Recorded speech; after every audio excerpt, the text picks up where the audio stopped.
மக்கள் விரோத திமுக அரசை கண்டித்து கண்டன ஆர்ப்பாட்டத்திற்கு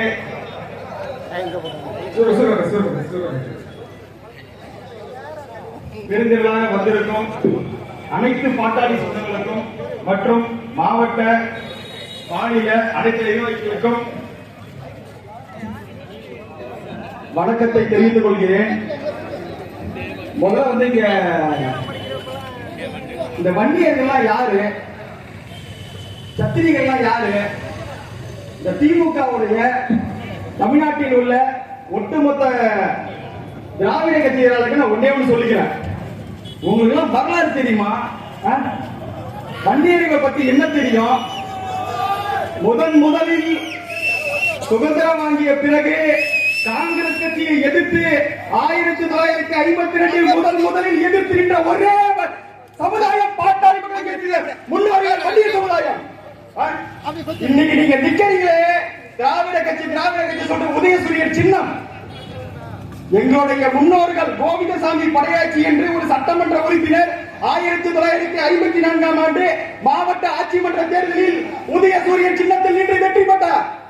நீங்களாம் ஜெயில இருக்கும் போது, இந்தி ஒழிப்பு போராட்டம் ஜெயில இருக்கும் போது உங்களை வழி நடத்தி அந்த கட்சியை உழவர் கட்சியை கலைச்சிட்டு உதயசூரியன் சின்னத்தை பிச்சை போட்டது வண்டியர் சமுதாயம் தான். இந்த வரலாறு தெரியுமா உங்களுக்கு? தமிழ்நாட்டில் கோவிந்தசாமி படாட்சி என்றவர் உதயசூரியன் நீங்க நிக்கிறீங்க. இந்த ஸ்டாலின் அரசாங்கம் ஒரு சின்னத்தை அவங்களால சுயமா சிந்திக்கிறதுக்கு உங்களுக்கு அறியது இருக்கடா? கோவிந்தசாமி படாட்சியை முன்னோர்கள் போட்ட பிச்சரா உங்களுக்கு இந்த உதயசூரியன் சின்னையா சின்னம்? எங்கள் சின்னையாவை பற்றி பேசுறீங்க. இன்னொன்னு, பட்டியலின மக்களுக்காக இந்தியாவில் all India entrance exam PG student 4000 பேர் இன்னைக்கு மருத்துவ டாக்டர் படிக்கிறார் என்றால் அது 108 நாயகன் மருத்துவ சின்னையா அவர்கள். அவரை பேசுறதுக்கு உங்களுக்கு என்ன தகுதி இருக்கிறது? இந்தியாவின் குழந்தைகளை தலையெழுத்தை மாற்றி காமிச்ச national rural health mission control திராவிட கட்சியாளர் எவ்வளவு தெரியுமா? இதை பத்தி இந்தியாவின் எல்லையில் ஒரு தீவிரவாதி ஒரு துப்பாக்கி குண்டில் அடிபட்டால் கூட அந்த ராணுவ வீரன் கூட பயன்பெற வேண்டும் என்று இந்தியாவிற்கு 108 ஆம்புலன்ஸ் திட்டத்தை கொண்டு வந்தார் எங்கள் மருத்துவர் சின்னையா அவர்கள். நீங்க என்ன கொண்டு வந்தீங்க? ஒரு பாலம் இருக்குது, ஒரு 10 வருஷம் திருவண்ணாமலையில மழையில அடிச்சுட்டு ஓடுது. அது மட்டும் இல்ல, சாதாரண ஒரு வேப்பிலை, ஒரு மஞ்சள் காப்புரிமை உலகத்திலே வந்து நம்மளுடைய இந்தியாவின் அடையாளத்தை டிகேடிஎல் டிராடிஷனல் நாலேஜ் டிஜிட்டல் லைப்ரரின்னு சொல்லிட்டு ஒன்று உருவாக்கி உலக நாடுகளிலே அதை பதிவு செய்து சின்னையா அவர்கள் சாதனை பெற்றார். கல்வி கடன் ரத்து, நகை கடன் ரத்து, மாதம் ஒரு முறை மின் கட்டணம், ஏதாவது 73 பக்கத்துல எங்க அண்ணன் அவர்கள் மாவட்ட செயலர் முத்துகிருஷ்ணன் சொன்ன மாதிரி ஏதாவது நிறைவேற்றீங்களா? நீங்க பண்றது அத்தனைமே தில்லுமுள்ளு. இந்த மக்களை ஏமாத்தி ஒரு 100 பொறுப்பாளரை போட்டுக்கிட்டு ஊர்ல ஒரு கட்சி நடத்துறீங்க. 200 ரூபாய் காசை கொடுத்துக்கிட்டு ஒரு சாராய பாட்டில் ஒரு பிரியாணி போட்டலாம். கேட்டா சாதியை ஒழிக்கிறாங்க. 75 வருஷமா நீங்க என்ன சாதியை ஒழிச்சீங்க சொல்லுங்க? ஒரு சமுதாயத்துக்கு தனி இடஒதுக்கீடு கொடுக்க முடியல உங்களால. சொல்லுங்க பாப்பா, ஒரு கல்வியில வேலை வாய்ப்புல அப்ப நீங்க என்ன ஒரு சமூக நீதி கட்சி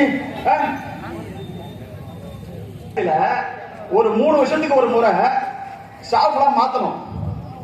ஆனா இங்க இருக்காருல்ல மாண்புமிகு எம்ஆர்கே பன்னீர்செல்வம், சின்னையாவை பத்தி அவங்களே பேசுறீங்க. எங்களை அந்த மாதிரி வளர்க்கல.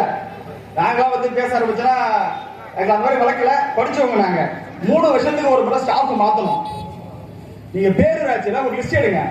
இந்த குறிஞ்சிப்பாடி பேரூராட்சியில எத்தனை பேரு 8 வருஷத்துக்கு 9 வருஷத்துக்கு இருந்துகிட்டு உங்களுக்கு அடிமையா இந்த மக்களுக்கு எந்த ஒரு நல்லதும் பண்ணாம சாலை வசதி செய்யாம என்னென்ன தில்லுமுள்ளு பண்ணிட்டு இருக்கீங்க, என்னென்ன திருத்தலம் பண்ணிட்டு இருக்கீங்க? இந்த தெருவுக்கு போட்ட எஸ்எஸ் அந்த சில்லர் அதுல எத்தனை லட்சம் ஊழல் பண்ணீங்க? அந்த மீனாட்சி பட்டியல குளத்துல ஒரு எத்தனை லட்சம் 57 லட்சம் ஊழல் பண்ணீங்க? இதெல்லாம் நீங்க என்ன பண்றீங்க? ஒரு வெள்ள அறிக்கையா விடுங்க. இந்த 18 வார்டுகள் மட்டும் இல்ல, குறிஞ்சிப்பாடி 2 லட்சம் மக்களுமே தெரிஞ்சுக்கிட்டோம். நீங்க சாதனை பண்ணு சொல்றீங்கல்ல, நாங்க எதுவும் குறை சொல்லல. அது ஊழல் நடக்கலன்னா இந்த குறிஞ்சிப்பாடில உள்ள 42 கடையை 2 லட்சம் ரூபாய் டிடி எடுத்து வச்சுட்டா பேராட்சி பிரச்சனை பண்ண என் சமுதாயத்தை சேர்ந்தவருக்கு ஒரு வண்டியருக்கு கடை கொடுக்க உங்களால முடியல. பாட்டாளி மக்கள் கட்சி செஞ்ச ஒன்றிய செயலாளர் நகர செயலாளர்லாம் வந்து கஷ்டப்படுறாங்க. ஒரு வருஷத்துக்கு மேல 2 வருஷத்துக்கு மேல பொறுப்புல இருக்க மாட்டாங்க. கடன் வாங்கிட்டு திரும்பி வேற ஒரு பொறுப்பாளர் போடுவாங்க. நாங்க என்ன பண்ணா உங்களுக்கு என்ன பிரச்சனை? சொல்லு பாப்போம். இந்த சமுதாயத்தை பத்தி பேசுறதுக்கும் உங்களுக்கு எந்த ஒரு அருகதை கிடையாது. ஒரு கடை கொடுக்க துப்பு இல்ல. ஒரு பாட்டாளி கட்சி நகர செயலர் இருக்கு. நீங்க வந்து செங்கல்பட்டு பாமக நகர செயலர் பத்தி நீங்க பேசுறீங்க. உன்ன வந்து மத்திய அரசை வந்து குறை சொல்லிட்டு ஜிஎஸ்டி ப்ராப்ளம் சொல்றீங்க. தமிழ்நாட்டுல பெட்ரோல் டீசல் வரி 13% வேட்டு, ஒரு லிட்டருக்கு 11 ரூபாய் தமிழ்நாடு மாநில அரசு வழங்குது. நீங்க உண்மையாலுமே நீங்க வந்து தேர்தல் அறிக்கை சொன்னீங்கல்ல, அந்த 11 ரூபாய் நீங்க குறைக்க வேண்டியதானே? இது வரைக்கும் ஒண்ணுமே பண்ணல. இன்னைக்கு நீங்க பண்ண சாதனை என்ன தெரியுமா? 1947 இருந்து 2021 வரைக்கும் 6 லட்சம் கோடி கடனா இருந்தத 10 லட்சம் கோடி கடனா வாங்கி வச்சிருக்கீங்க. கேட்டா 1000 ரூபாய் மகளிர் கொடுத்தோம். எதுக்கு 1000 ரூபாய் சொல்லுங்க பாப்போம்.